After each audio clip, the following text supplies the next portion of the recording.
नमो अरिहन्ताणं नमो सिद्धाणं नमो आयर्याणं नमो वज्रायाणं नमो लोये सव्वसाहुणं ऐसो पञ्चनमुक्कारो सव्वपावपणासणो मङ्गलाणं च सव्वेसिं फडमं हवै मङ्गलं नमो अरिहन्ताणं नमो सिद्धाणं नमो आयर्याणं नमो वज्रायाणं नमो लोये सव्वसाहुणं ऐसो पञ्चनमुक्कारो सव्वपावपणासणो मङ्गलाणं च सव्वेसिं परमं हवै मङ्गलं नमो अरिहन्ताणं नमो सिद्धाणं नमो आयर्याणं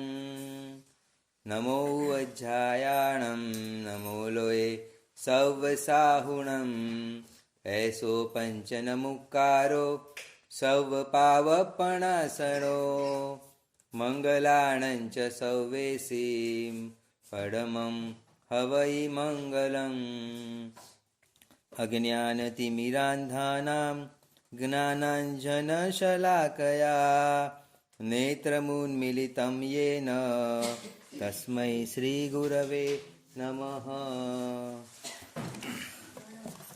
અનંત ઉપકારી શાસ્ત્રકાર ભગવંતોએ આપણા પર અનંત ઉપકાર કરીને યોગ શતક નામનો એક અદ્ભુત ગ્રંથ આપણી સામે રજૂ કર્યો છે. એ ગ્રંથના માધ્યમે આપણે આપણી જાતની યોગ્યતા પાત્રતા કેટલી છે અને કેટલી વિકાસ પામીને આગળ વધારવી જોઈએ તે સમજાવવાનો ટ્રાય કર્યો છે. આપણે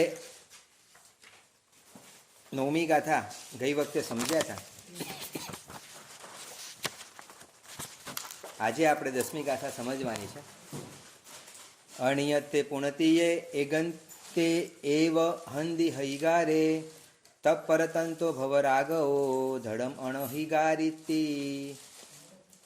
ગઈ વખતે આપણે સમજાયું હતું કે જે જીવોની કર્મ પ્રકૃતિઓનો પ્રભાવ, તેની અસર ઓછી ઓછી થતી જાય છે તે જીવો મોક્ષ માર્ગમાં જવાના અધિકારી છે. અને જે જીવોનું કર્મનું પ્રાબલ્ય વધતું જાય છે, કર્મની સત્તા, કર્મનો પ્રભાવ, કર્મની કેપેસિટી, કર્મનો જે એક બળ વધતું જાય છે, તેઓ અનધિકારી છે. અહીંયા એ જ વસ્તુ ફરીથી સમજાવે છે. અનિયતે એટલે અનિવૃત્ત, પૂર્ણ એટલે વળી, તિયે એટલે તેની, એગંતે એવ એટલે એકાંતે જ, અહિકાર એટલે અધિકારમાં. તમે એમાં નંબર જુઓ નીચે તો એક નંબર લખ્યું છે પૂર્ણ. પૂર્ણ એટલે વળી. તિયે એટલે તે કર્મ પ્રકૃતિઓમાં, કર્મ પ્રકૃતિઓનું. અહિગારે એટલે આત્મામાંથી કર્મ, અહિગાર એટલે અધિકાર. અધિકાર એટલે જે કર્મનું પ્રાબલ્ય, તે અનિયતે એટલે જેનું નિવૃત્ત થયું નથી. જે જીવોના આત્મા ઉપર કર્મ પ્રકૃતિઓનો જે પ્રાબલ્ય છે તે અનિવૃત્ત, હજી ઓછું થયું નથી. તમે બધા જીવા કેવા છો? કર્મ પ્રકૃતિનું પ્રાબલ્ય ઘટી ગયું છે એવા છો. નિવૃત્ત કર્મ પ્રકૃતિ અધિકાર તમે લોકો એવા છો. અને જે જીવો અનિવૃત્ત કર્મ પ્રકૃતિ અધિકાર છે, જેઓ હજી કર્મનો પ્રભાવની હેઠળ છે. ગઈ વખતે તમને સમજાવ્યું હતું છેલ્લે આતંકવાદીની ભૂમિકા અને રાજાની ભૂમિકા. બરાબર? જે લોકોએ પોતાની ઇન્દ્રિયો અને પોતાના કર્મોને જીત્યા છે તે રાજાની ભૂમિકામાં છે. અને જે જીવોએ ઇન્દ્રિયના ગુલામ છે, કર્મના ગુલામ છે, તે બધા આતંકવાદી કે ચોર કે ગુંડાની ભૂમિકામાં છે.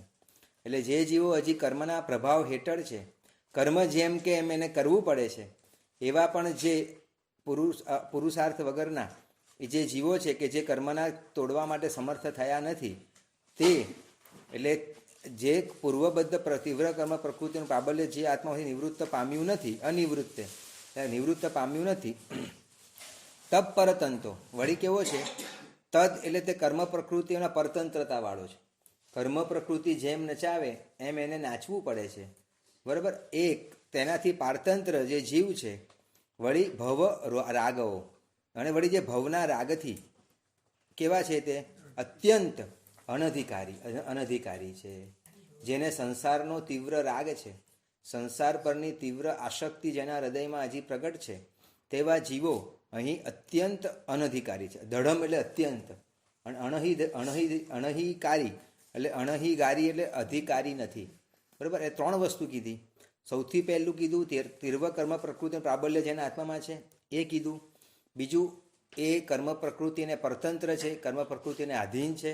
અને ત્રીજું જેને મનમાં ભવનો હજી રાગ છે. શાસ્ત્ર ભાષામાં ભવાભિનંદી જીવ કહેવાય. એને શું કહેવાય? ભવાભિનંદી. અભિનંદી એટલે રાગવાળા, જેને સંસારનો રાગ છે. ઘરમાં બે વસ્તુ સારી નવી આવે આપણે ખુશ થઈએ કે મારા ઘરમાં નવું ફ્રીજ આવ્યું, કે મારા ઘરમાં નવું મિક્સર આવ્યું, કે મારા ઘરમાં નવું ઓવન આવ્યું. આપણને એ બધું જોઈને મનમાં આનંદ થતો તો આપણે ભવાભિનંદી કહેવાય. પણ એ આવે ને વિચારે મારા ઘરમાં કતલખાનું આવ્યું, મારા ઘરમાં નવું કતલખાનું આવ્યું, અને આવા નવા જીવન વિરાટના પાછી હવે ઉદાર મોટા પ્રમાણમાં થશે. એ કતલખાના તરીકે તમે જુઓ, જીવ હિંસાના કારણ તરીકે જુઓ, તો તમે કેવા છો? મોક્ષાભિનંદી જીવો છો. બરાબર, મોક્ષ તરફ તમને ગમે છે, તમે જીવદયાભિનંદી જીવો છો, તમે જીવદયા ગમે છે. પણ નવી ગાડી આવીને આપણે ખુશ થઈએ, એક વ્યવહારથી તે જુદી વસ્તુ છે બહારથી, પણ અંદરથી તો આત્મા ડંખે, અંદરથી તો એને ફીલ થાય કે ઇટ ઇઝ નોટ ગુડ. આ કર્મ બંધ કરવાનું નિમિત્ત હું મારા જીવનમાં લાવ્યો છું, એ કર્મ બંધ કરવાનું નિમિત્ત છે. તેથી ભલે બહારથી કદાચ હું ખુશ થઉં, પરંતુ અંદરથી તો એને એક જ પીડા હોય કે મારી સંસાર વૃદ્ધિનું કોઈ એક નિમિત્ત હું મારા જીવનમાં લાવ્યો છું. આ જો તમારા જીવનમાં હોય, તમે અધિકારી છો. પણ ભવનો રાગ હોય અત્યંત, તો એ ભવનો સંસારનો રાગ એ યોગની પ્રાપ્તિ માટે આપણે અત્યંત અનધિકારી બનાવી દે છે. હંધી એટલે ખરેખર, હંધી એટલે ખરેખર અવ્યય છે એવો. બરાબર, ખરેખર એ આવું થાય છે. સમજાઈ ગયું? દસમી ગાથા ત્રણ વસ્તુ કે છે, ફરીથી બોલું છું. જે પૂર્વબદ્ધ તીવ્ર કર્મ પ્રકૃતિ પ્રાબલ્ય જે આત્માથી નિવૃત્તિ પામ્યું નથી, વળી તે તેને પરતંત્ર છે એટલે કર્મ પ્રકૃતિઓને આધીન છે. અને ત્રીજું કે છે કે જે ભવના રાગવાળો છે, એ ભવના રાગથી તે અત્યંત કેવો છે? અનધિકારી છે, અધિકારી નથી.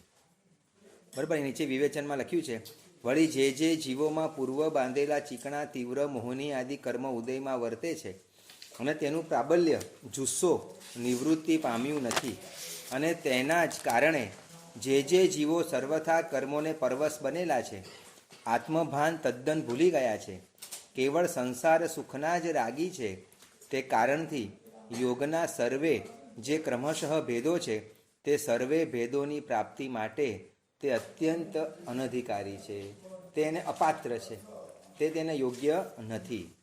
સારાંશ એટલો છે, ત્રણ વસ્તુ મેં કીધી આવે છે કે જે જીવોમાં પૂર્વબદ્ધ કર્મ પ્રકૃતિઓનું પ્રાબલ્ય નિવૃત્ત પામ્યું નથી, આ તમારું જ્યારે ભવિતવ્યતા પ્રગટ થાય તથા ભવ્યત્વનો પરિપાક થાય, તમારો મોક્ષ નજીક આવે, ચર્માવર્તમાં તમે જ્યારે પ્રવેશો, પછી જ આ મોહનીય કર્મ કેવું થાય? પટલું થાય.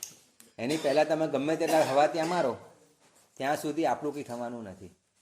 બરાબર, એટલે ઓટોમેટિક સૌથી પહેલું કારણ આપ્યું તથા ભવ્યત્વનો પરિપાક. તથા ભવ્યનો પરિપાક એટલે તમારો મોક્ષ ઓટોમેટિક નજીક આવે.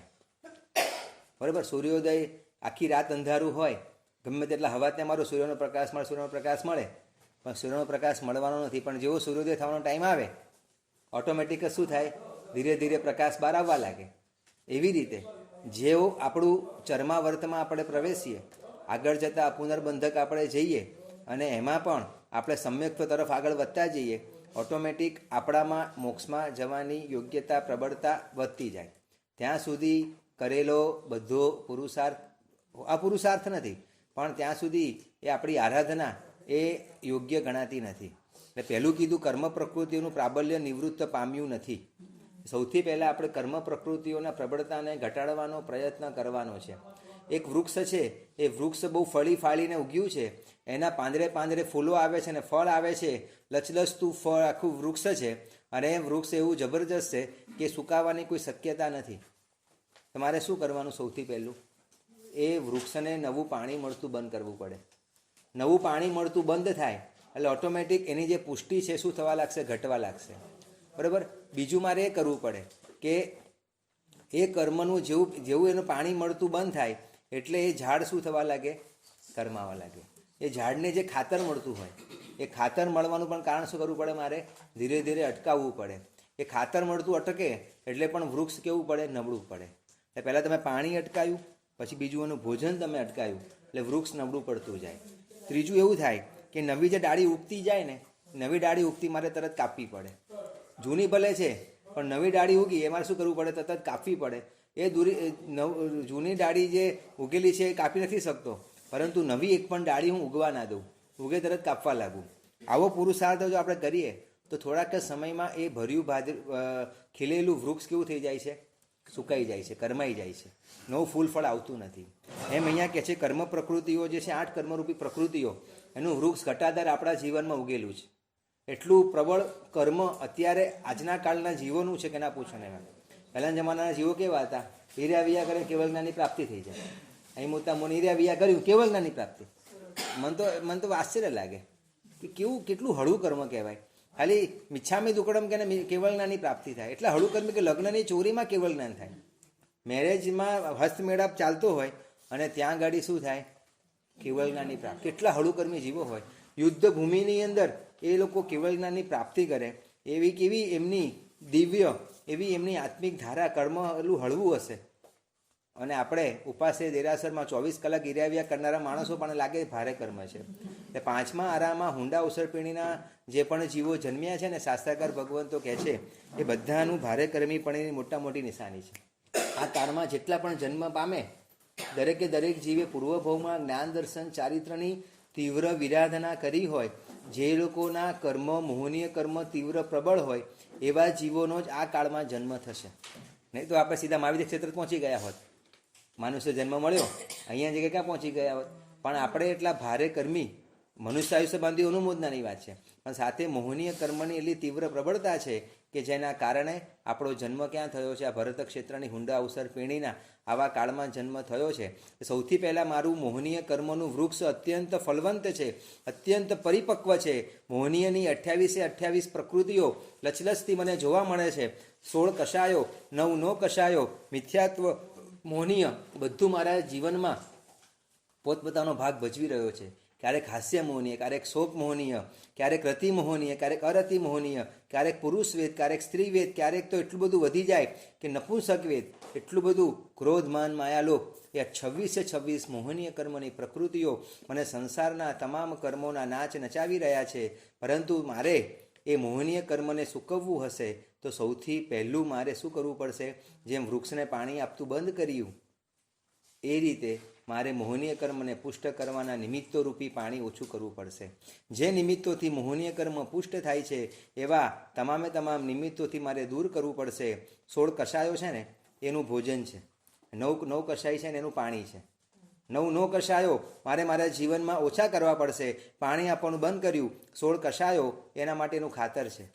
અને આ કર્યા પછી મને જેટલું મળ્યું, જેવું મળ્યું એમાં સંતોષ પામીશ. આજથી મારા જીવનમાં મોહનીય કર્મને ઉત્પન્ન થાય એવી કોઈ પણ વસ્તુ ઊભી થશે તો એને હું કાપતો જઈશ, એને ઓછી કરતો જઈશ.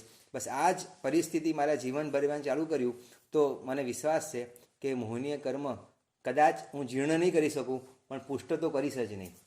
ભૂતકાળનું કર્મ ભલે કદાચ મારું છે પણ નવું મોહનીય કર્મ હું પુષ્ટ નહીં કરું તો આવા કર્મ પ્રકૃતિઓનું પ્રાબલ્ય જેનું નિવૃત્ત પામ્યું નથી તે અનધિકારી છે.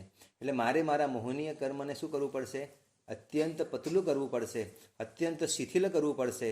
અને એ એક માત્ર પરમાત્માની ભક્તિ, સાધુ સાધી ભગવંતોની વૈયાવચ દ્વારા જ તે મોહનીય કર્મ કેવું થાય છે? પટલું થાય છે. નિમિત્તોથી દૂર રહેવું એ સૌથી મોટું આ કર્મ પ્રકૃતિના પ્રાબલ્યને દૂર કરવા માટેનું સાધન છે. બીજું કીધું, જે જીવોને કર્મોનું પરતંત્ર જ છે, કર્મને આધીન જ છે, એ પોતાની ઈચ્છા ઈર્યા વૈયા પણ ન કરી શકે. એનું મોહનીય કર્મ અનુકૂળ થાય તો કરી શકે, પણ આત્મબળથી આત્માના એ વીર્યથી એ પોતે કરી શકતો નથી. હજારો અંતરાયોની વચ્ચે પણ તે અડીખમ ઊભો રહેતો નથી. એટલે જીવોને કર્મનું શું છે? પરતંત્ર છે.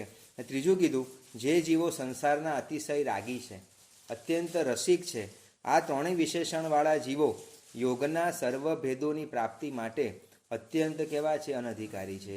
આ પ્રમાણે ફક્ત અમે જૈનાચાર્યો જ કહીએ છીએ એમ નહીં, પરંતુ યોગશાસ્ત્રકારો વડે પણ યોગના અનેક ગ્રંથોમાં આવા જીવોને અનધિકારી કયા છે તેઓના વચન અહીંયા નીચે આપેલા છે. જે ગોપેન્દ્રાચાર્ય નામના કોઈક આચાર્ય છે, અન્ય દર્શનકાર છે, જૈન દર્શનના એ વિદ્વાન નથી, અન્ય દર્શનના વિદ્વાન છે. તેમણે પણ ઉપર જણાવેલી વાતને પુનઃ 101થી 105 નંબરના શ્લોક છે એ સમજાવેલું છે. સંસ્કૃત તમને આવડે છે એટલે હું નથી વાંચતો, સીધું ગુજરાતી વાંચી જઉં છું, બરાબર. જેના અધિકારી જુસ્સો જીવમાંથી નિવૃત્ત પામ્યો નથી, અર્થાત અનિવૃત્ત પ્રાબલ્યવાળી કર્મ પ્રકૃતિ હોતે છતે પુરુષને યોગમાર્ગરૂપ તત્વજ્ઞાનને વિશે જિજ્ઞાસા પણ સર્વથા પ્રવર્તતી નથી, એટલે અલ્પ પણ જિજ્ઞાસા થતી નથી. જેમ કોઈ દેશ સંબંધી રોગોથી ઘેરાયેલો કોડ, cancer, TB, blood pressure, heart attack, જેલી, મલેરિયા ઇત્યાદિ રોગોથી પરાભવ પામેલા જીવોને આવા રોગોના કારણે અત્યંત મતિ વિપર્યય થાય છે. જાણે માણસ ગાંડો થઈ ગયો હોય તેમ તેને કંઈ સૂઝતું નથી, તથા આહાર આદિના પાચન બદલે રોગોની પ્રબળતાને લીધે અજીર્ણાદિ થાય છે. તેની જેમ જે પૂર્વબદ્ધ કર્મોની પ્રબળતાવાળા એવા જીવને હજુ પણ ઘણા પૂતગલ પરાવર્તો સંસારમાં પરિભ્રમણ નિશ્ચિત હોવાથી, એટલે પરિભ્રમણ નક્કી હોવાથી મતિ વિભ્રમ હોય જ છે. સંસાર જ રૂચે છે, યોગમાર્ગ રૂચતો નથી. તેથી આવા જીવો યોગની પ્રાપ્તિ માટે અનધિકારી જ છે. જેમ તમને તાવ આવ્યો હોય, બીજું કંઈ તમને ગમે નહીં, એ મોહનીય કર્મનો જ્વર જેણે આવ્યો હોય ને ધર્મની કોઈ પ્રવૃત્તિ કરવી ગમે નહીં.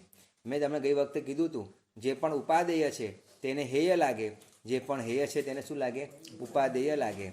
તેથી અહીં યોગમાર્ગમાં અલ્પ પણ જિજ્ઞાસા થતી હોય તો સમજવું કે પ્રકૃતિની પ્રબળતાનો માર્ગ કંઈક અંશે નિવૃત્તિ પામ્યો છે. પ્રકૃતિ એટલે કર્મ લેવાનું, પ્રકૃતિ એટલે શું? કર્મ. કર્મની પ્રબળતાનો માર્ગ કઈ છે? કંઈક નિવૃત્તિ પામ્યો છે. તમને હજી ઈર્યાવ્યા કરવાનું મન થતું હોય, સામાયિક લઈને બેસવાનું મન થતું હોય, યોગ સતકના પાઠમાં આવીને સાંભળવાનું મન થતું હોય, તમે એકલા બેઠા હો તો તરત સામાયિક લઈને બેસી જાઓ છો, ધાર્મિક પુસ્તક વાંચો છો, ફ્રી બેઠા હો તો સાધ્વીજી ભગવાન પાસે જઈને કે તત્વજ્ઞાન ભણવા માટે તમને જિજ્ઞાસા થાય છે, કર્મથી આત્મા મુક્ત થાય એવા નવા નવા ઉપાયો જાણવાની તમને મન થાય છે. તમે આદરી શકતા નથી, ખાલી જાણવાનું મન થાય છે. ખાલી તમને ધર્મ સંબંધી ચર્ચા વિચારણા કરીને આત્માને પુણ્યથી અને ધર્મથી અને ગુણથી પુષ્ટ કરવાનું મન થાય છે. તો શાસ્ત્રકાર ભગવાન કહે છે તમારામાં યોગ્યતા પ્રગટી રહી છે. પરંતુ ધર્મ સાંભળવામાં કંટાળો આવે, અરુચિ લાગે, આ શું નવું પાછું ચાલુ કર્યું, એવું જો જિજ્ઞાસાનો અભાવ જોવા મળે તો શાસ્ત્રકાર એના લક્ષણથી કહે છે કે એનામાં હજી મોહનીય કર્મ આદિ કર્મની પ્રકૃતિઓનું પ્રબળતા જબરજસ્ત રહેલું છે. કીડી હોય ને, કીડી, એ કીડી માટે ઝાકળનું એક બિંદુ એક ઘોડાપુર સમાન કહેવાય. જેમ કીડી માટે ઝાકળનું એક બિંદુ ઘોડાપુર સમાન કહેવાય, એમ જે પણ જીવોની યોગ્યતા પ્રગટી છે તે જીવો માટે ગુરુનું ખાલી એક વચન પણ ઘોડાપુર જેવું ગણાય. એ ગુરુનું વચન સાંભળીને આખું જીવન ગુરુને સમર્પિત કરી દે અને એ ગુરુના આપેલા માર્ગે ચાલીને આત્માનું કલ્યાણ સાધવા માટે સતત પુરુષાર્થવંત બને.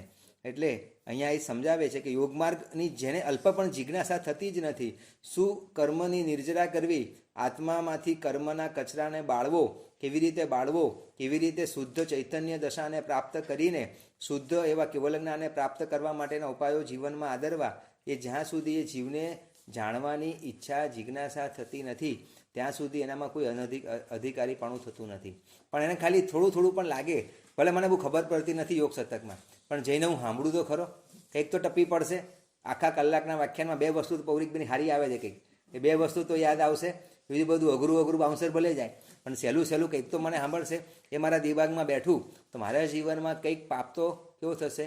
પક્ષપાત થશે, કંઈક પાપ ઓછું થશે. આટલી પણ જિજ્ઞાસા તમારા હૃદયમાં જો પ્રગટી હોય તો તમે તમારી જાતને યોગ્યતાને અનુભવજો. પણ આ સાંભળીને ઊંઘ આવતી હોય, આ સાંભળીને કંટાળો આવતો હોય, લવારો લાગતો હોય, આ લવારી કરે સાહેબ રોજ બપોરે આવીને, બરાબર, એવું તમને ફીલ થતું હોય, લાગતું નથી પણ થતું હોય કદાચ, બરાબર, તો શું કહેવાય? તમારામાં યોગ્યતા નથી. જે પણ ભાગ્યશાળી રેગ્યુલર આવ્યા છે, પહેલા દિવસથી મારી 10મી ગાથા આપણે અત્યારે આવી ગઈ, રેગ્યુલર આવવાનો અમુક શાંતિના આ જુદી વસ્તુ છે, પણ રેગ્યુલર આવવાનો પ્રયત્ન કર્યો છે તે બધા યોગ માર્ગના અધિકારી છે.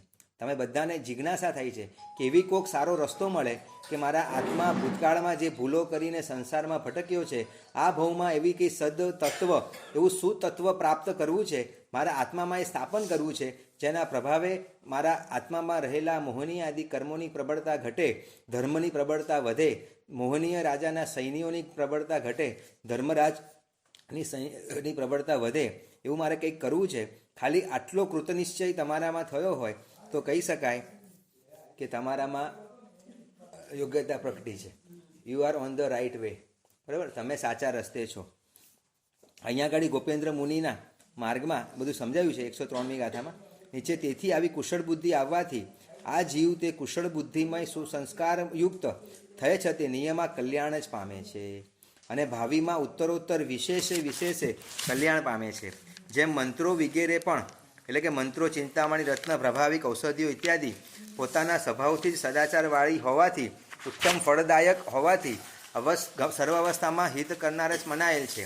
તમે ચિંતામણી રત્ન તમારા કેળવા બાંધી દીધું, ભાઈ જવાબદારી કોની છે? ચિંતામણી રત્નની તમને નવી નવી વસ્તુ આપવાની.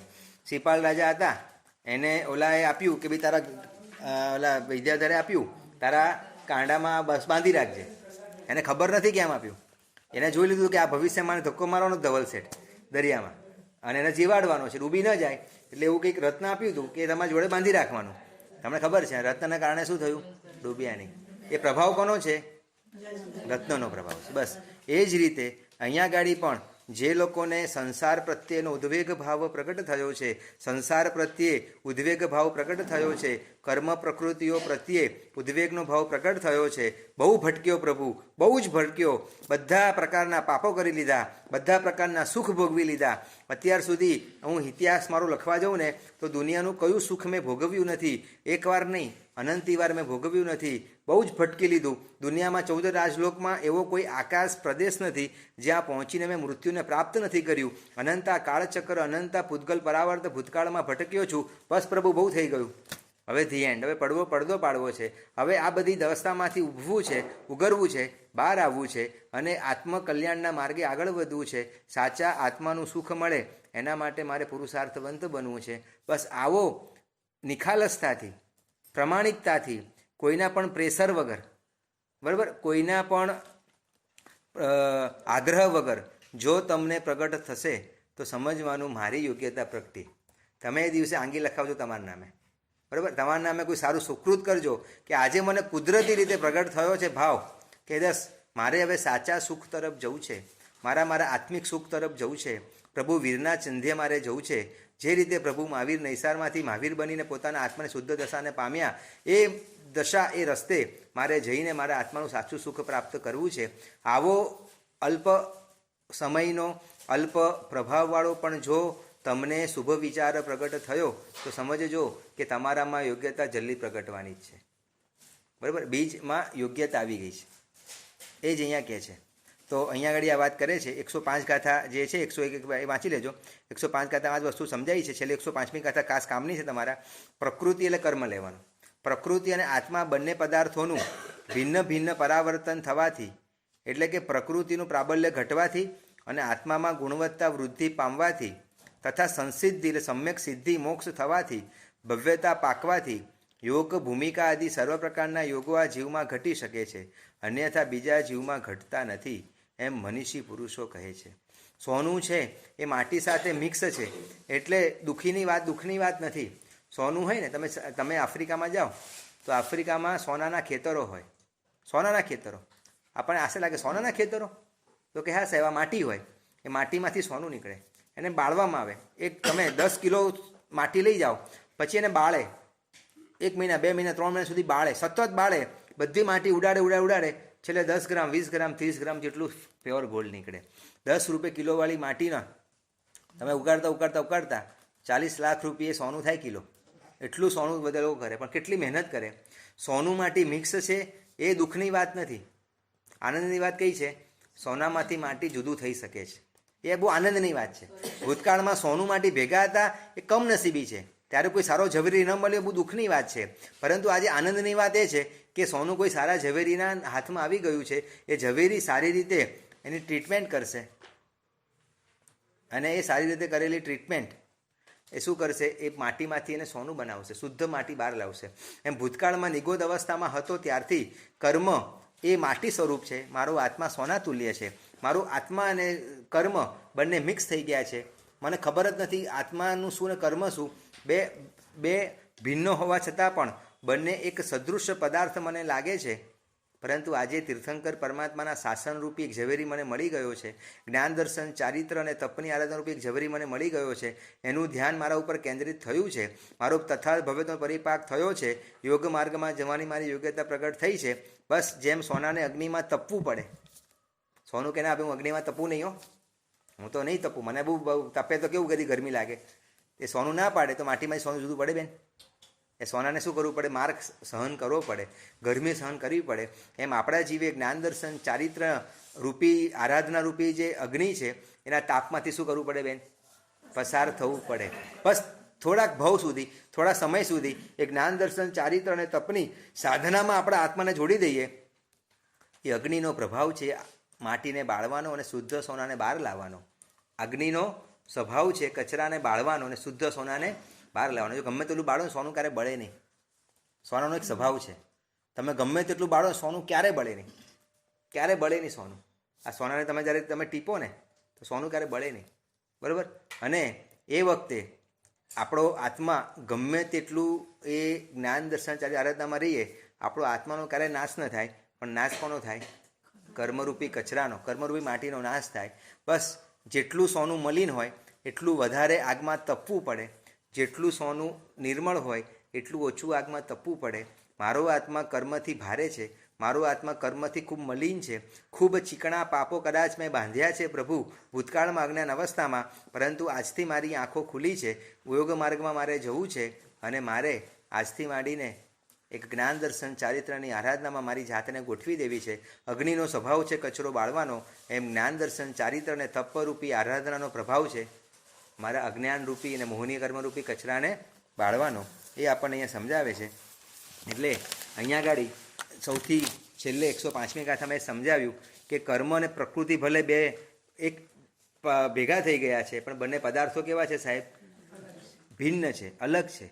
સોનું માટી જુદા છે, બે અલગ છે. જેમ પાણી અને દૂધ ભેગા થાય પછી બંને એક પદાર્થ દેખાય છે, પરંતુ દૂધને ઉકાળવામાં આવે તો પાણી બળી જાય, શુદ્ધ દૂધ બહાર આવે. બસ એ જ રીતે કર્મ અને મારો આત્મા બંને એકમેક થઈ ગયા છે, બદલાઈ જાય. બરાબર, બંને પદ ભિન્ન ભિન્ન પરાવર્તન થવાથી, એટલે કે પ્રકૃતિ પ્રાબલ્ય ઘટવાથી અને આત્મામાં ગુણવત્તાની વૃદ્ધિ પામવાથી. અત્યાર સુધી એવું હતું કે પ્રકૃતિ કર્મનું પ્રાબલ્ય વધારે હતું અત્યાર સુધી, બરાબર, અને જે આત્મા છે એનું પ્રાબલ્ય ઓછું હતું. અત્યાર સુધી એવું હતું, બળવાન કોણ હતો? કર્મ હતું. બળવાન કર્મ હતું અને અલ્પ બલવાન કોણ હતું? આત્મા હતું. પણ પરાવર્તન થયું, બરાબર. પહેલાં કોંગ્રેસની સરકાર હતી અને ભાજપ છે એમાં તો અલ્પમતમાં હતો. પણ આજે એવું બન્યું કે ભાજપ બહુમતમાં આવી ગયો છે, કોંગ્રેસ શું આવી ગયું છે? અલ્પમતમાં આવ્યું છે. એ શું થયું? પરાવર્તન, સત્તા પરાવર્તન કહીએ ને, એ જ પરાવર્તન પરિવર્તન એક જ કહેવાય. પરિવર્તન થયું, પરાવર્તન થયું, સત્તાનું એક્સચેન્જ થઈ ગયું, બરાબર. એ સત્તાનું એક્સચેન્જ થઈ ગયું. એ જ વસ્તુ અહીંયા બતાવે છે કે અત્યાર સુધી કર્મનું પ્રબળતા હતી અને મારા આત્મામાં નિર્બળતા હતી, પરંતુ આજે યોગ માર્ગમાં આગળ જવાની મારી શક્યતા એટલે પરાવર્તન થયું. શું થયું? કે હવે કર્મનું પ્રબલ્ય ઘટ્યું. બળવાન કોણ થયું સાહેબ? આત્માનો બળવાન થયો, આત્મા ગુણવાન થયો, આત્મા બળવાન થયો. એનો વિશેષ રીતે વીર્યાંતરાય કર્મનો ક્ષયોપશમ થયો, એટલે એનામાં શક્તિ આવી આ બધું સહન કરવાની. અને એ થવાથી તેને વળી બીજું સાથે શું થયું? તથા ભવ્યત્વનો પરિપાક થયો. એનો કાળ પણ આવ્યો, પબ્લિક પણ સપોર્ટ આવવો જોઈએ, પબ્લિકનો સપોર્ટ મળ્યો એટલે ભવ્યતા પરિપાક થયો. અને યોગની ભૂમિકા આદિ આગળ જે વાત કરી, બધા યોગો જે છે અપુનર્બંધકને બધા એ યોગો બધા જીવને ઘટી શકે છે. પૂર્વે બાંધેલા કર્મ પ્રકૃતિ અને આત્મા ઉભયનો તેવો સ્વભાવ પ્રગટ થવાથી, એટલે કે કર્મ પ્રકૃતિનું પ્રાબલ્ય નિવૃત્ત પામવાથી, આત્મામાં કુશળ બુદ્ધિ પ્રગટ થવાથી તથા ચરમ પૂતગલ પરાવર્તનના સામર્થ્યથી આવા જીવમાં આવી યોગ દશાદી સર્વ ઘટી શકે છે. કેટલા બધા કારણો ભેગા થશે ને ત્યારે આ કામ થશે. એક ચા બનાવવા માટે કેટલા બધા કારણ જોઈએ, એક ખીચડી મૂકી હોય એના માટે કેટલા બધા કારણ ભેગા થાય ત્યારે ખીચડી એક રસોઈ બને છે. તો મારા આત્મામાં યોગ માર્ગ પ્રકટ થાય એટલે સૌથી પહેલું કીધું તથા ભવ્યત્વનો પરિપાક થવો જોઈએ. પહેલાં શું કીધું? તથા ભવ્યત્વનો પરિપાક થવો જોઈએ. પછી બીજું શું કીધું? કે તમારી ભવ્યતવ્યતા જાગવી જોઈએ. ત્રીજું શું કીધું? કર્મનું પ્રબળતા ઘટવી જોઈએ. ચોથું કીધું તમારા જીવનો સ્વભાવ હોવો જોઈએ મુક્તિ તરફ આગળ જવા માટેનો. એટલે આ બધું ભેગું થાય અને ચરમાવર્ત કાળમાં જ્યારે આપણો જીવ અંદર પ્રવેશે પછી યોગ માર્ગ આપણા જીવનમાં પ્રગટ થશે. એટલે આપણે વેટ એન્ડ વોચ કરવાનું છે 12મી ગાથા સુધી કે મારામાં સાહેબે તો કીધું કે ભાઈ યોગ્યતા છે મને અને અનધિકારી બંને બતાવ્યા. હવે આગળ તમે લક્ષણો બતાવશે કે તમે અધિકારી કે અનધિકારી છો. 12મી 13મી ગાથામાં આગળ તમને બતાવશે કે કેવી રીતે ખબર પડે કે સાહેબ હું ચરમાવર્તમાં આવ્યો કે નથી આવ્યો. બરાબર, આપણે ઇન્ડિકેટેડ કેવી રીતે કરી શકીએ તો આગળ બતાવશે. આ રીતે અહીંયા આગળ 10મી ગાથા આપણે શું થાય છે, પરિપૂર્ણ થાય છે. 10મી ગાથાની અંદર અનધિકારી જે જીવો છે એ અનધિકારી જીવોનું લક્ષણ બતાવ્યું છે.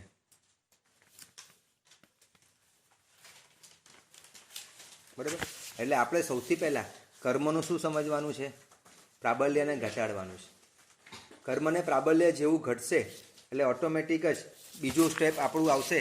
કર્મનું પ્રાબલ્ય ઘટ્યું અને પછી તરત બીજું સ્ટેપ આવશે કે કર્મને તમે પરતંત્ર નહીં થાવ, કર્મને આધીન નહીં થાવ. કર્મને આધીન નહીં થાવ તરત જ તમારું મોહનીય કર્મ શું થશે, શિથિલ થશે. મોહનીય કર્મ તમારું પ્રબળ થશે, ઓછું થશે. ભરત ચક્રવર્તીએ 84,000 કુટુંબોને દત્તક લીધા હતા, 84,000. દરેક કુટુંબમાંથી એક જણે રાજસભામાં આવવાનું અને જે આખું સ્ટેડિયમ હોય ને એવી રીતે આખા સ્ટેડિયમમાં રાજસભામાં બધા બેસે અને કોઈ પણ સમાચાર આવે કે આ દેશનો રાજાને આપણે આજે પરાસ્ત કર્યો છે, પરાજિત કર્યો છે, રાજા આ દેશના તમે આજે રાજા છો. રાજા ખુશ થાય, વાહ ભરત ચક્રવર્તી જેવો કોઈ રાજા નહીં.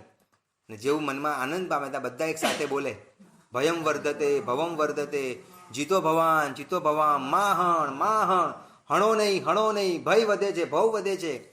તરત શું થઈ જાય, જાગી જાય. તો એને ખબર છે કે મને મોહનીય કર્મ થવાનું પ્રબળતા છે એટલે મારે શું કરવાનું છે. એવા 2-3 મિત્રો રાખે. 84,000 કુટુંબો વિચાર કરો અને માહણ બોલે ને રોજ એટલે એમાંથી બ્રાહ્મણ કુળ પેદા થયું. એ બધા 84,000 કુટુંબોને બ્રાહ્મણ કુળ, માહણ એટલે માહણ કુંડ એટલે બ્રાહ્મણ. એ બ્રાહ્મણો ત્યારથી શરૂ થયા ભરત ચક્રવર્તીના સમયમાં. અત્યાર સુધી એ પરંપરા ચાલે છે. તો મારે મારા આત્મામાં રહેલા મોહનીય કર્મને શું કરવા છે, પ્રબળ નથી અને અટકાવવા છે, એને ઘટાડવું છે. તો મારે શું કરવું પડશે? તો શાસ્ત્રકાર ભગવંતો 7 પ્રકારના કારણ આપે છે કે મારું મોહનીય કર્મ કયા કયા કારણોથી પુષ્ટ થાય. તો શાસ્ત્રકાર ભગવંતોએ 7 કારણો આપેલા છે અને સામે એ 7 કારણોની દવા પણ આપેલી છે કે તાને આ 7 કારણોથી મોહનીય કર્મ પુષ્ટ થાય છે. તો સામે આ એની દવા છે. ડાયાબિટીસ વધે છે એ સામે દવા પણ ડૉક્ટરે શોધી છે. જેટલા રોગ છે એટલી દવા છે. ચીન શાસનની મહાનતા એટલા માટે છે કે ભગવાન મહાવીરે રોગો પણ બતાવ્યા અને એ રોગોને નાશ કરવા માટેના લેવાના લેવી તમારી ઉપર છે. બરાબર, એ સંસારમાં મોહનીય કર્મ પુષ્ટ થાય એના માટેના અનેક કારણો બતાવ્યા છે.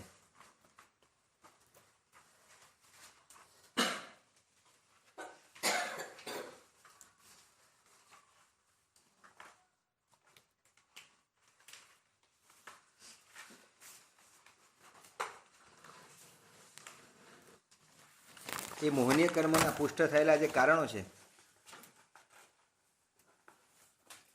એ 7 એના કારણો જુદા જુદા બતાવ્યા છે.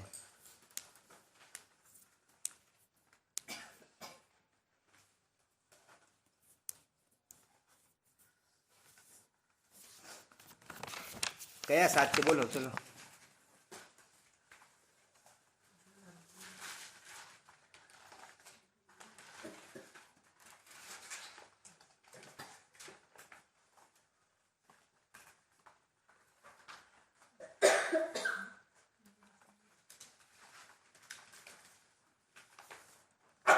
બોલો ભાગ્યશાળી, કોઈક તો બોલો. 7 પ્રકારના કયા મોહનીય કર્મને પુષ્ટ કરવાના કારણો છે?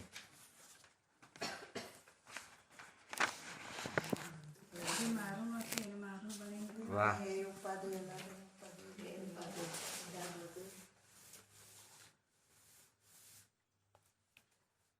એ ઉપાધિ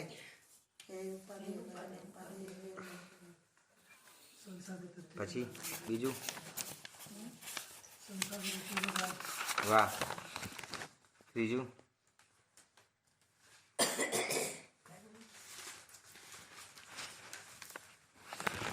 મોહનીય કર્મના 7 પુષ્ટ થવાના 7 કારણો છે.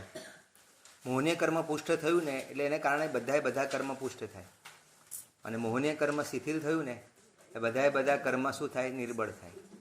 મોહનીય કર્મને રાજા કીધો છે. તમે પેલું ચેસ રમો ને, ચેસ, એમાં આખું સૈન્ય હાજર છે, પણ તમે રાજાને ચેકમેટ કરી દો સાહેબ, એટલે શું થાય? બધી સૈન્ય ઝીરો થઈ જાય. બસ મોહનીય રાજા કેવો છે? રાજા જેવો છે. એ સૌથી છેલ્લે ચાલે. બરાબર? મોહનીય કર્મ રાજા સૌથી છેલ્લે ચાલે ને. બધું લાગે કે હવે કે હાલે એવું જ નથી, એ તમારે રાજાને ચલાવવો પડે, તમે ચેસ રમતા આવડતું હોય તો. ખ્યાલ આવે છે? મોહનીય કર્મમાં સૌથી છેલ્લે 11માં ગુણસ્થાનકે જાગે. ક્યારે જાગે? 11માં ગુણસ્થાનકે મોહનીય કર્મ જાગે. અને એ જાગે ને જો તમે કંટ્રોલમાં ના કરી શકો તો કહે છે કે સીધું એકેન્દ્રિયમાં, નિગોદમાં એવું તીવ્ર કર્મ ઉદયમાં આવે મોહનીય, ત્યારે પોતાની જાતને ટકાવવું અઘરું પડી જાય. બરાબર? 7 કારણોથી મોહનીય કર્મને જીવો શું કરે છે? સતત ને સતત પુષ્ટ કરતા જાય છે. શાસ્ત્રકાર ભગવંતો એવા 7 કારણો આપ્યા છે, એના દ્વારા જીવો મોહનીય કર્મને સતત પુષ્ટ કરતા રહે છે. આપણે આ ભવની અંદર આ 7 પુષ્ટ થવાના કારણોને સમજીને મારા જીવનમાં એ નિમિત્તે મોહનીય કર્મને કદાચ હું પુષ્ટ ન કરી શકું તો વાંધો નહીં, નિર્બળ ન કરી શકો પણ પુષ્ટ તો મારે કરવો જ નથી. 7 કારણ લખી લો. સૌથી પહેલું કારણ છે અજ્ઞાન. અજ્ઞાન અજ્ઞાન એટલે વિપરીત જ્ઞાન લેવાનું. અહીંયા જ્ઞાનનો અભાવ નહીં, પણ મિથ્યા જ્ઞાન, વિપરીત જ્ઞાન લેવાનું. અજ્ઞાન એટલે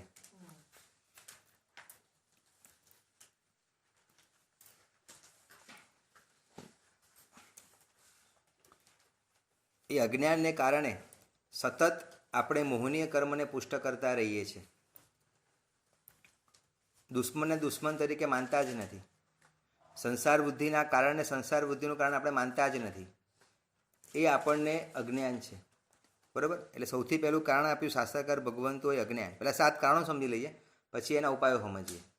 બરાબર? પછી બીજું જે કારણ છે એ કારણ છે અવિરતિ, એટલે પચકાણનો અભાવ. પચકાણનો અભાવ એ પણ મોહનીય કર્મને પુષ્ટ થવાનું કારણ બતાવ્યું છે. આપણો શ્રાવક કે શ્રાવિકાબેન ક્યારે પણ 1 સેકન્ડ પણ પચકાણ વગર ન રહે. 24 કલાક કે 365 દિવસ છે, એટલે 14 નિયમ પણ ધારે. 12 વ્રત ન લઈ શકો તો કંઈ વાંધો નહીં. 14 નિયમમાં તમારે જેમ જીવન જીવો જીવવાની છૂટ છે. જેમ જીવવું હોય તમે જીવી શકો છો. કોઈ એમ નથી કે તમે ત્યાગ કરો. તમે 50 વસ્તુ ખાઓ, આઈ ડોન્ટ માઇન્ડ, પણ 50 તમે ધારી લો કે 50 વસ્તુથી વધારે નહીં ખાઓ. એટલે બીજું છે અવિરતિ. એ અવિરતિના કારણે સતત શું થાય છે? મોહનીય કર્મ પુષ્ટ થાય છે. ત્રીજું કીધું કે રતિ. રતિ એટલે શું? રતિ એટલે શું? 2 ભેદ આવે છે પહેલા કર્મગ્રંથમાં. સાતાવેદની અને રતિ મોહનીય 2 કર્મ આવે છે. બંનેની વ્યાખ્યા સરખી છે. સાતાવેદનીયમાં શું આવે? મજા, ગમો, ગમો. અને રતિ મોહનીયમાં પણ શું થાય? ગમો. બેમાં ડિફરન્સ શું? સાતાવેદનીય હોય ને એમાં તમને ગમે, એસી આવી આમ, હા એસીમાં ઠંડો પવન આવ્યો તો કયો મોહનીયનો ઉદય થાય? રતિ મોહનીય કહેવાય કે સાતાનો ઉદય કહેવાય? રતિમાં પણ ગમો થયું ને તમે, એમાંય ગમ્યું. તો રતિ મોહનીય અને સાતા મોહનીયમાં શું ફેર? પ્રશ્ન સમજાય છે? બંનેની વ્યાખ્યા તમે સરખી બોલ્યા. બોલો બીતાબેન. હા, રતિમાં પણ એ છે ને, સુખાકારી આપે, ગમે તમને, તમારા વખાણ કરે ને તમને ગમ્યું. ના એ સારું ને, ગમ્યું સારું, મને ગમ્યું એટલે મારું એવું કહેવાય. ના એવું કંઈ નથી. રતિ આત્માને પણ હોય, એવું કંઈ ના હોય. અંદર આત્માને પણ ગમ્યું. બંનેમાં પૂતગલ આવે. રતિમાં પૂતગલ જ આવે. સાતાવેદનીય છે ને એમાંય પૂતગલ જ છે, રતિમાંય પૂતગલ જ છે. એમાં કોઈ આત્મિક ક્યાં વાત છે? તમને પદાર્થો મળે ને, અનુકૂળ પદાર્થો મળે ને જે કર્મના ઉદયથી, તે સાતાવેદીને કારણે મળે. અનુકૂળ પદાર્થો મળ્યા તે શું કહેવાય? સાતાવેદીને કારણે. તમને સુખની પ્રાપ્તિ થઈ એ કોના કારણે થઈ? સાતાવેદીને કારણે. તમને સુખની પ્રાપ્તિ થઈ કોના કારણે થઈ? એસી મળી ને ઠંડક, હાસ સરસ ઠંડુ આવ્યું. બરાબર? તમારા વખાણ કર્યા, વાહ વાહ, આપણા વખાણ કર્યા છે તો કોના કારણે? સાતાવેદીને કારણે. પણ સુખની અંદર સુખની બુદ્ધિ થવી, આ જ સુખ છે એવું માનવું, તે રતિ મોહનીય. બરાબર? સુખ પ્રાપ્ત થવું તે સાતાવેદનીય, અને સુખમાં સુખની બુદ્ધિ તે રતિ મોહનીય. તીર્થંકર ભગવંતોને સાતાવેદીનો તીવ્ર ઉદય હોય 13મે ગુણસ્થાનકે, તીવ્ર સાતા વેદનો ઉદય હોય. પણ ત્યારે ભગવાન એમના મને આમ જ મજા છે બોસ, મોક્ષમાં જવાનું હોય, અરે હવે જવાનું મોક્ષમાં હારું છોડીને જવાનું. હવે કેવો વટ હતો, 1 કરોડ દેવો આપણી સેવા કરતા હતા, દેવો વંદન કરતા હતા, આ સોનાના કમળો રચે, કેટલા ભક્તો હતા. પરમાત્માને ક્યારે પણ હેઝિટેશન થાય છોડતી વખતે? કેમ કે રતિ મોહનીય જ નથી. એટલે તમને સુખ મળવું એ અલગ વસ્તુ છે, પણ સુખમાં આસક્ત થવું અને સુખને સુખ મુજબ માનવું અલગ વસ્તુ છે. એટલે અહીંયા આગળ તમને સાતા વિધિથી પ્રોબ્લેમ નથી. ભગવાનને કહી તમને શ્રેષ્ઠ સાતા વિધિ નહીં મળે. પ્રોબ્લેમ ક્યાં છે? એની આ જ સુખ છે બસ, બરાબર. એટલે રતિ મોહનીય છે ને નવું મોહનીય કર્મને પુષ્ટ કરે છે. એટલે રતિ મોહનીય સુખની અંદર સુખની બધું, હા, અને સુખમાં સુખની બુદ્ધિ, આ જ સુખ છે. ભૌતિક સુખને સુખ માનવું એ રતિ મોહનીય છે. એસી ચાલુ થયું ને સોનલબેન, સરસ ઠંડુ પવન આવે, કયું ઉદય કહેવાય? સાતા વિધિની. અને એ મળ્યું, મજા તો આ જ છે બોસ. તે શું કહેવાય? રતિ મોહની. તમે આઉટ ઓફ ઇન્ડિયા ફરવા જવા મળ્યું, એ શું કહેવાય? સાતા વિધિનો ઉદય. બસ આપણે વટ પડી ગયો, આપણા ગામમાં કોઈ અહીંયા ગયું નથી અને મારે જ મજા છે, હું જ નસીબદાર છું, મને એવું મળ્યું. તે શું કહેવાય? એટલે રતિ મોહનીય કર્મ ડેન્જરસ છે, બરાબર. જો મહાપુરુષો હતા ને, ચક્રવર્તી છે, તીર્થંકરો, એને તીવ્ર સાતાનો ઉદય હોય, તીવ્ર અનુત્તરવાસી દેવો હોય ને એને તીવ્ર સુખ હોય, પણ એને રતિ મોહનીય નથી. આર્ત ધ્યાન સહેજ પણ ના હોય અનુત્તરવાસી દેવોને. જ્યારે છોડતા હોય ને 33 સાગોરપમ પૂરું થાય ને ત્યારે એની અવધિ જ્ઞાનમાં દેખાય કે 6 મહિના બાકી છે. એમને ગળાની માળા ના હોય એમને, પણ એમના દિવ્ય જ્ઞાનમાં દેખે 6 મહિના બાકી છે, રડે નહીં. ઓહો મારું સુખ હવે જશે, એ તો આનંદ પામે. યસ, હવે સીધું મનુષ્યમાં જઈને સીધું મોક્ષમાં. આપણે તો એક જ ભાવ બાકી છે. પણ બીજા બધા દેવો હોય દેવલોકના, એને આટલું લાંબુ આયુષ્ય હોય, સુંદર પત્નીઓ મળે, દેવીઓ મળે, સરસ સરસ પદાર્થો મળે, સાતા વેદનો તીવ્ર ઉદય હોય, અને એમાં એટલું સુખની અંદર આપણા જેવું કોઈ સુખી નથી. અને જ્યારે 6 મહિના બાકી હોય ગળાની માળા કરમાય, રડવા લાગે, હાય મારું સુખ જતું રહ્યું. એટલે રતિ મોહનીય કર્મ હંમેશા શું કરાવે છે? કર્મ બંધ કરાવે છે. રતિ મોહની સાતા વિધિને કર્મ નથી બંધ કરાવતો. સાતા તો ભોગવો છો તમે, પણ સાતા ભોગવતા ભોગવતા આપણે મોહનીય કર્મ અંદર આવે છે, ભાગ ભજવે છે, અને સુખની મતિ થાય છે. તે આપણા મોહનીય કર્મને પુષ્ટ કરે છે. એટલે શ્રાવક સમ્યક્તાને પામેલો જીવ અને તીવ્ર સાતાનો ઉદય હોય, પણ રતિનો ક્યારે પણ ઉદય ના હોય. કાલે જતું તો આજે જાય સુખ, કાલે જતું હોય તો આજે જાય. I don't mind. કેમ કે એમાં જો મને ઈચ્છાથી ટકાવવાની, સુખ ટકાવવાની, એ આનંદ ટકાવવાની, તો સમજી લઈશ કે મને રતિ મોહનીએ મને નવું કર્મ બંધ કરાવ્યો. સમજાય છે ભાષા? બહુ સહેલી ભાષામાં. આ પહેલા કર્મગંધમાં તમે ભણશો તો આવશે, બરાબર. ધીરુભાઈ સાહેબે સરસ સમજાવ્યું છે, અને દેવેન્દ્ર માર સાહેબે પણ સરસ એની ટીકામાં સમજાવ્યું છે. તમને યાદ રહેશે કે સાતા સુખ મળવું તે રતિ મોહનીય. સુખમાં સુખની બુદ્ધિ, જે શું કહેવાય? એટલે પહેલું છે અજ્ઞાન, બીજું છે અવિરતિ, ત્રીજું છે રતિ, ચોથું છે અરતિ. અરતિ એટલે શું? અસાતા વેદની અને અરતિ બે ભાઈઓ છે. દુઃખને પ્રાપ્ત થવું તે શું કહેવાય? અસાતા. અને દુઃખમાં દુઃખની બુદ્ધિ તે અરતિ મોહનીય. હા, દુઃખને પ્રાપ્ત કરવું, દુઃખ પ્રાપ્ત થવું તે અસાતા કહેવાય. અને દુઃખમાં દુઃખની બુદ્ધિ તે શું કહેવાય? જો રતિ અરતિનો ઉદય હોય ને સાહેબ, તો છઠ્ઠાથી ઉપર ગુણસ્થાનક ના જવાય. કેમ કે રતિ અરતિનો ઉદય છઠ્ઠા ગુણસ્થાનક સુધી જ છે, 7માનો ઉદય ના હોય. એટલે કદાચ કોઈ સાધુ ભગવાન છે, બરાબર, અને જો રતિ અરતિનો ઉદય આવી ગયો તો સપક્ષની ઉપસમ શ્રેણી થાય જ નહીં, ત્યાં જ અટકી જાય. જેમ કે ચામડા ઉતર્યા, બરાબર, કોઈ મહાત્માના ઢંઢણ મુનિ, શું છે? ખંદક મુનિ. ખંદક મુનિ ચામડા કેવળ જ્ઞાનની પ્રાપ્તિ કરી ને, બરાબર. ચામડા ઉતર્યા, સાતાનો ઉદય કે અસાતાનો ઉદય? ચામડી ઉતરી છે, અસાતાનો ઉદય છે, પણ અરતિ મોહનીયની ગેરહાજરી છે. આ દુઃખ માનતા જ નથી. આજ મને દુઃખ પડી રહ્યું છે અને ખબર જ નથી મને દુઃખ પડી રહ્યું છે. જે થઈ રહ્યું છે મારા આત્માની કર્મ નિજરા માટે થઈ રહ્યું છે, જે થયું છે મારા સારા શુભ માટે થઈ રહ્યું છે. એટલે શરીરના ચામડા ઉતરી ગયા તો પણ એને દુઃખ ના લાગ્યું. સમજાય છે? એટલે અરતિ મોહનીય નથી એટલે તરી ગયા સાહેબ. અસાતાનો ઉદયથી બહુ વાંધો નથી. ઉદય શેનાથી છે? ટેન્શન શેનાથી? આપણને અરતિના ઉદયથી છે. એટલે અરતિ મોહનીય આપણને મોહનીય કર્મ પુષ્ટ કરાવે છે.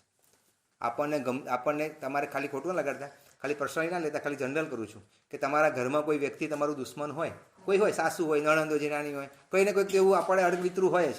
કેમ કે આપણા કર્મની નિશાની, આપણે પૂર્વભાવમાં અડવિતરા બહુ હતા. બધાના કાંકરા જ નાખ્યા જ આપણે. સાહેબ ઘણી વાર કહેતો હતો મારે કે કૂતરું હતું ને, કૂતરું રોટલી બને લે લે લે લે લે રોટલી ખાવા ને આમ આમ આમ આમ 4 વાર રમાડ્યું, પછી રોટલી આપી. એક રોટલી પણ તમે પ્રેમથી નથી ખવડાવી, તમારી ઉઘરાણી તમે કીધું સીધી રીતે મળશે. 4 વાર તમે ધક્કા ખાવા જ પડશે. એટલે આપણે જ અડવિતરા હતા, એટલે આપણામાં કોઈક જીવન અડવિતરું હોય જ, કોઈ શંકાને સ્થાન નથી. મારા કર્મની એક આ ફળ છે. કદાચ કોઈ વ્યક્તિ તમને દુઃખ થાય એવું બોલે છે, તમને પીડા થાય એવા વચનો બોલે છે, તમને ટેન્શન થાય એવું બોલે છે, તમારી પ્રતિકૂળ વર્તન કરે છે, તમારી અપેક્ષા કરતાં એ વિરુદ્ધ કાર્ય કરે છે. આપણો અસાતાનો ઉદય કહેવાય કે આપણું ધાર્યું નથી થતું ને, શું ઉદય કહેવાય? પરમાત્મા કંઈ થાય ચિંતન નહીં કરવાની, પણ અસાતાનો ઉદય સુધી વાંધો નથી. પણ આપણને એ અરથીનો ઉદય ન થવો જોઈએ. હું જ દુઃખી છું, હું જ પીડિત છું, બરાબર. જો આપણે વિચાર આવ્યો, આપણે વિચારવાનું કે આ તો મારો મિત્ર છે કે મારા અસાતાના અને અશુભ કર્મના ક્ષય કરી રહ્યા છે. તમે એ વખતે જો અરતી ના લાવ્યા, તમારા એ બધા કર્મ અશુભ કર્મ ક્ષય થઈ ગયા. અને એ વખતે અરતી લાવ્યા, દુઃખ માન્યા, તો થોડું અરતીનો ઉદય આવ્યો, પણ ડબલ તમે નવું અરતી મોહનીય કર્મ બાંધ્યું. ભવિષ્યમાં એ મોટું સ્વરૂપ લઈને બીજી રીતે તમે પીડા કરશે. પણ એટલું તમે સહન કરી લીધું તો કર્મ ઉદય એને શું થઈ ગયું? ભોગવાઈ ગયું. સમજાય છે? એટલે રતિ ને અરતિ મોહનીય કર્મ ખાસ સમજવા જેવું છે.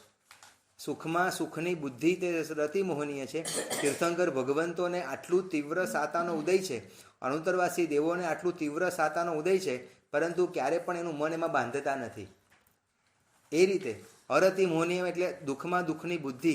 ખંદકાદી મુનિઓના કે ગજુસુકુમાર મુનિઓના માથાની ઉપર આખી પાઘડી કરી એ તીવ્ર ઉદય એને થયો, અસાતાનો ઉદય થયો. તીવ્ર ઉદય છે સાહેબ, પણ એમાં એમને અરતિનો સહેજ પણ ઉદય, દુઃખ માનતા જ નથી. એવું ભેદજ્ઞાન લાયા છે. ખબર નહીં કેવું વિશિષ્ટ એમનું પુણ્યબળ, એવું એમનું પૂર્વભવની સાધના હશે મહાપુરુષોની, કે આવી જગ્યાએ પણ તેઓ અડગ રહ્યા, દુશ્મનને પણ મિત્ર માન્યો.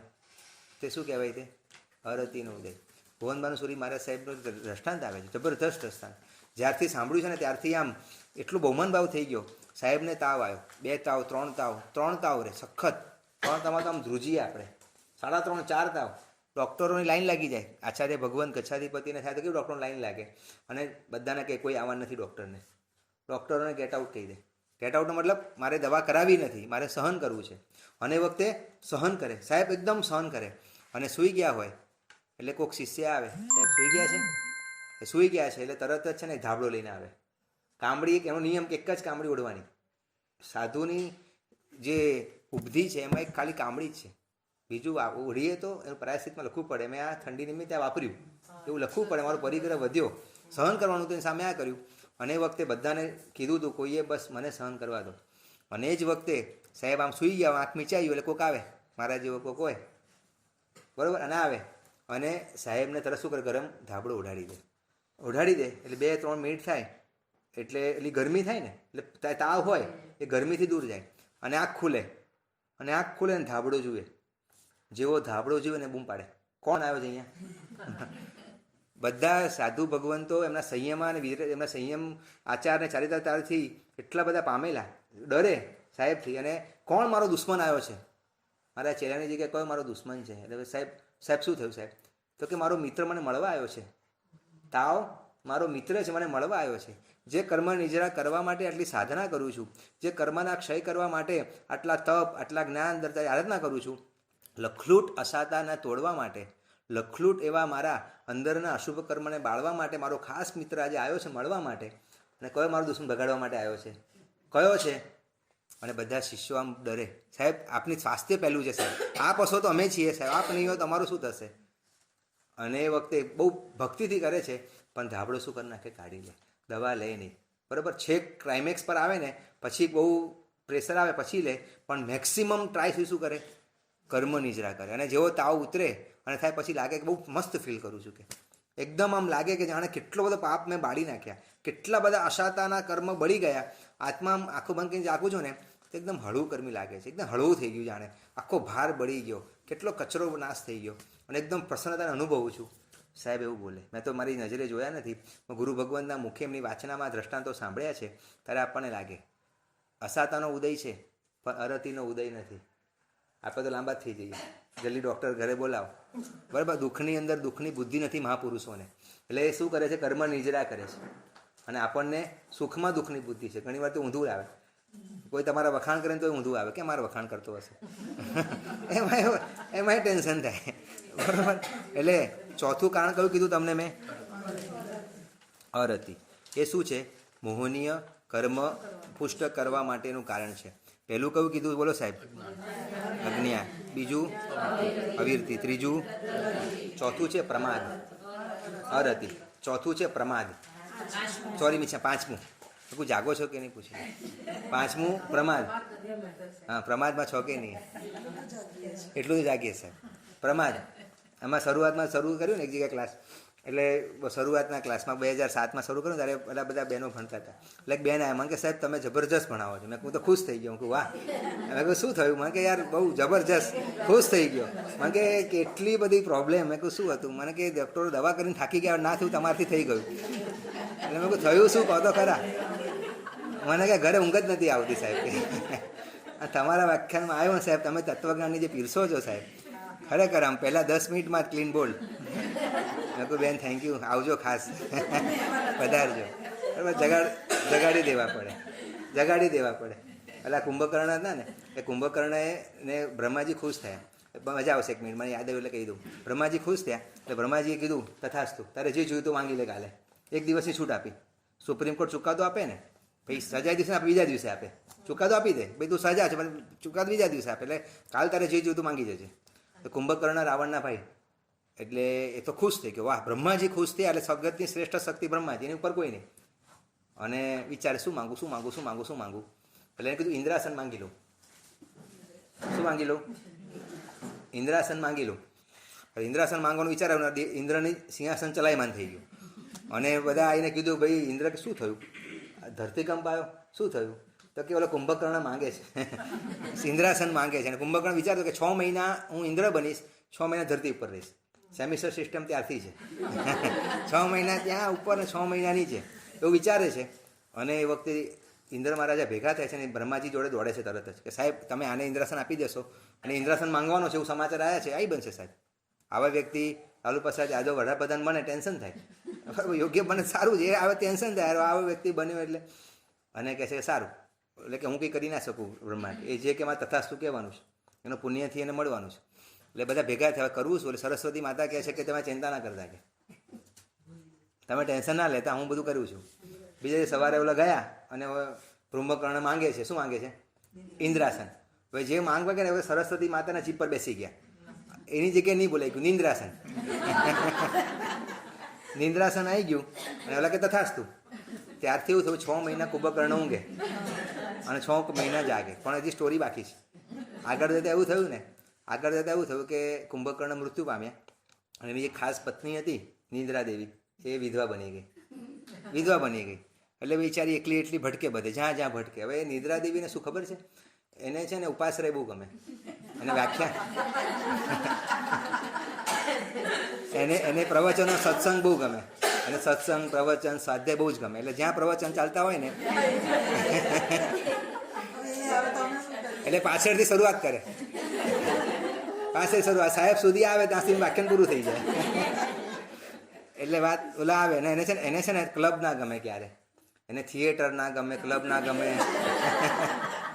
પાર્ટી ના ગમે, એને બધું ના ગમે. એટલે ક્યારે થિયેટરમાં ના જાય, પાર્ટીમાં ના જાય, કોઈ જગ્યાએ ના જાય. આખી રાત ગઈ વખતે કીધું ને, આખી રાત નવરાત્રિની ગરબાટી છે, એમાં ઊંઘ ના આવે. પણ કહું ને ભાઈ આજે હાથા ગોખવાની જે ઊંઘ આવે છે, સખત ઊંઘ આવે છે. સ્વાધ્યાયમાં આપણને ઊંઘ આવી જાય, બરાબર, વ્યાખ્યાનમાં ઊંઘ આવી જાય. સત્સંગમાં તમે જો પાછળથી શરૂ થાય ધીરે ધીરે ધીરે, જે છેલ્લે મારી નજર છેલ્લાવાળા પર જ હોય, આગળવાળા પર નજર જ ના આવે, બરાબર. પણ એટલું સારું છે પંકજમાં કે નિદ્રા દેવી આવતા નથી, ઉડી જાય છે. વાહ સાહેબ, માઇન્ડ ફ્રેશ કરવા આવી જાય છે, બરાબર. આ ઘણા હોય સાહેબ, તમને સાંભળે ને કલાક એટલે મજા આવી જાય, એમ થોડું નશો ચડી જાય પાછો. છે એવા 2-3 જણ બોલે છે એવું. ટૂંકમાં આપણું જે 5મું કારણ છે પ્રમાદ. તમારે પ્રમાદમાં દૂર કરવો હતો એટલે આટલું હસાયા. પ્રમાદ એટલે આળસ, એ પણ મોહનીય કર્મ પુષ્ટ કરવાનું કારણ છે. શાસ્ત્રમાં લખ્યું, મેં તમને કીધું ને 11મા ગુણસ્થાનકથી જીવને પાડે. જ્યારે આમાં લખ્યું છે ઉપમિતિ ભવ પ્રપંચામાં, અને બીજો ગ્રંથ છે કલ્યાણ વૈરાગ્ય કલ્પલતા, બંને ગ્રંથની સાક્ષી છે. બંનેમાં એવું લખેલું છે કે મોહનીય રાજા દરેક ભવમાં એના અલગ અલગ પેદાને મોકલે, ઓલા જીવને સંસારમાં પાડવા. ક્યારેક ક્રોધને મોકલે, ક્યારેક માનને મોકલે, ક્યારેક માયાને, ક્યારેક લોભને, ક્યારેક સ્પર્શેન્દ્રિય, ક્યારેક રસનેન્દ્રિયને, એવા 14 અલગ વ્યક્તિને મોકલે. હવે 14 શસ્ત્ર એના બુઠ્ઠા થઈ ગયા. બોલો, ક્રોધ વગરનો થઈ ગયો, માન વગરનો થઈ ગયો, માયા વગરનો થઈ ગયો, એનામાં જીતેન્દ્રિય થઈ ગયો, 5 ઇન્દ્રિય, પછી 5 મહાવ્રત, બધુંમાં જીતી ગયો એકદમ. અને હવે મોહની રાજા વિચારે છે, હવે શું કરું, બધા મારા શસ્ત્ર તો વાપરી નાખ્યા, અને સૌથી છેલ્લે કોને મોકલે છે? ટેન્શનમાં આવી જાય છે, શું કરું શું કરું શું કરું.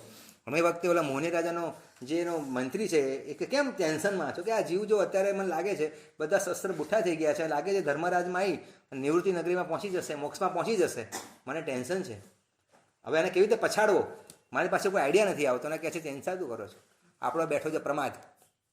પ્રમાદ એટલે આળસ, પ્રમાદ એટલે કંટાળો, પ્રમાદ એટલે ઉદ્વેગ ભાવ, બરાબર, પ્રમાદ એટલે જુગુપ્સા, બરાબર, ચિત્રી ચડવી, પ્રમાદ એટલે કાર્ય કરવાનો અભાવ, બરાબર. એ કોઈ પણ રીતે પ્રમાદ ઉદયમાં આવે, બરાબર. મને આ વિષય નથી ગમતો, યોગ શતક બહુ આમ અઘરો લાગે છે, ખબર નથી પડતી, એ પ્રમાદ છે એક પ્રકારનો. તમે આવો તો તમે ખબર પડે, સાંભળવા આવો તો ખબર પડે, તમને ગમે. આમાં તો કેવું યોગ શતક જેવું છે જ નહીં, બધું નોર્મલ જ વાતો છે, આપણે જે જીવીએ છીએ જ વાતો છે, નામ ખાલી મોટું છે.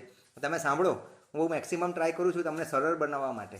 તમે જ્યારે મૂળ વાંચો તો એટલું અઘરું છે, બહુ મેક્સિમમ ટ્રાય કરું છું કે તમને મજા આવે, તમને રસ પડે એવો, બરાબર. એટલે એ હું શું કહેતો હતો કે પ્રમાદ એ કંટાળો, બોરિંગ લાગે સબ્જેક્ટ, એ કંટાળો શું છે, છેલ્લું 5મા નંબરનું શસ્ત્ર છે, મોહનીય કર્મ પુષ્ટ થવાનું.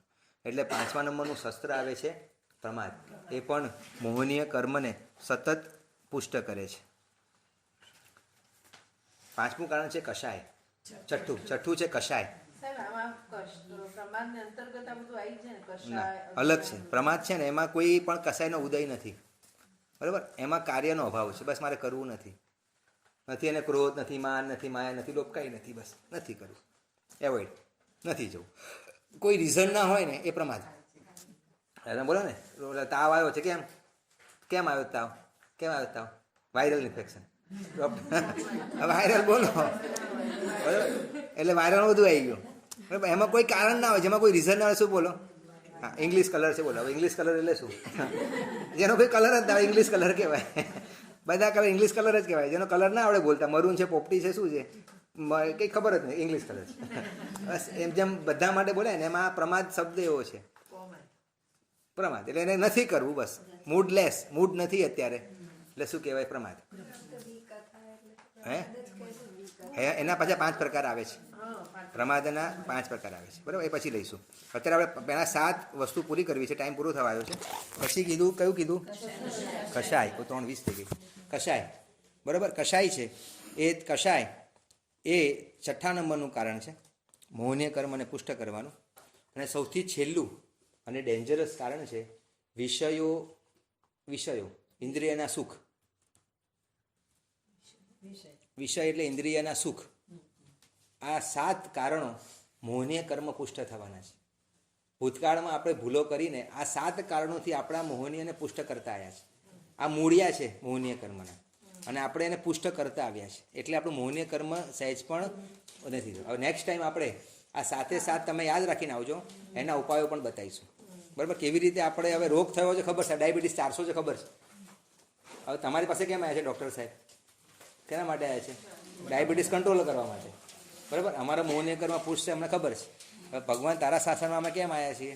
અમારા મોહનીય કર્મના જે છે એને કરવા માટે. ડૉક્ટર કે ઇન્સ્યુલિન લેવું પડશે, સારું તમે જે લો હું લઈ લઈશું, એમ પરમાત્મા જે કહે છે ડોઝ આપણે લઈશું, બરાબર. આજે આટલું રાખીએ છીએ. જેના પણ ઈચ્છા નથી પડમ 10 ગાથા પતી ગઈ. સર્વ મંગલ માંગલ્યમ સર્વ કલ્યાણ કારણમ પ્રધાનમ સર્વ ધર્માણમ જૈનમ જયતિ શાસનમ.